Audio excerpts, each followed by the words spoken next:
প্রধানমন্ত্রী শেখ হাসিনার পক্ষ থেকে 18,566টি ভূমিহীন পরিবারকে জমি ও গৃহ হস্তান্তর কার্যক্রমের অংশ হিসেবে চট্টগ্রামের সীতাকুণ্ডে 45টি ভূমিহীন পরিবারের মাঝে দলিল হস্তান্তর করা হয়েছে। উপজেলা পরিষদ মিলনায়তনে আয়োজিত অনুষ্ঠানে উপস্থিত ছিলেন জেলা প্রশাসক আবুল বাশার মোহাম্মদ ফখরুজ্জামান, উপজেলা চেয়ারম্যান আরিফুল আলম চৌধুরী, উপজেলা নির্বাহী অফিসার KM রফিকুল ইসলাম, পৌর চেয়ারম্যান বদিউল আলম, সহকারী কমিশনার ভূমি মোহাম্মদ আলাউদ্দিন, সীতাকুণ্ড মডেল থানার অফিসার ইনচার্জ মোহাম্মদ কামাল উদ্দিন সহ বিভিন্ন এলাকা থেকে আসা ভূমিহীন পরিবারের সদস্যরা। অনুষ্ঠান শেষে ভূমিহীনদের মাঝে জায়গার দলিল তুলে দেওয়া হয়।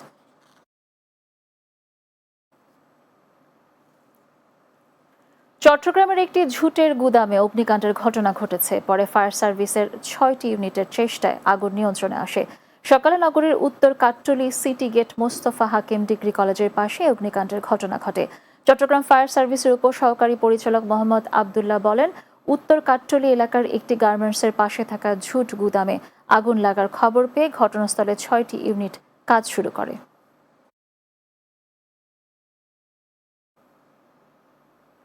শিশুশ্রম বন্ধ করি, প্রতিশ্রুতি রক্ষা করি, এই প্রতিপাদ্যে চট্টগ্রামে বিশ্ব শিশুশ্রম প্রতিরোধ দিবস পালিত হয়েছে।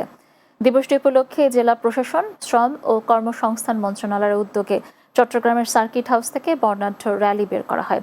র্যালিটি উদ্বোধন করেন অতিরিক্ত জেলা ম্যাজিস্ট্রেট AKM গোলাম মোর্শেদ খান। এ সময় কলকারখানা প্রতিষ্ঠান ও পরিদর্শক অধিদপ্তরের উপমহাপরিদর্শক শিপন চৌধুরী সহ চট্টগ্রাম জেলায় কর্মরত NGO প্রধান, প্রতিনিধি এবং শ্রমজীবী শিশুরা উপস্থিত ছিলেন।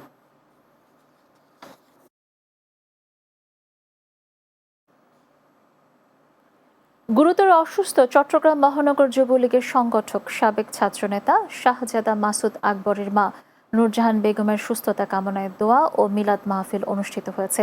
সদরঘাট থানার 28, 29, 30 নম্বর ওয়ার্ড যুবলীগের উদ্যোগে নগরীর পশ্চিম মাদারবাড়ি হজরত পিয়ারি শাহ জামে মসজিদে দোয়া মাহফিল অনুষ্ঠিত হয়।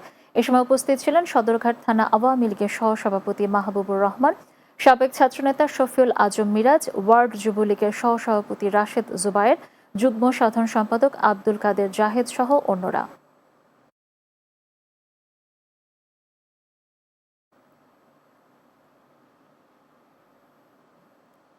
শেষ করব দিনের বাংলা, তবে যাওয়ার আগে সংবাদ শিরোনামগুলো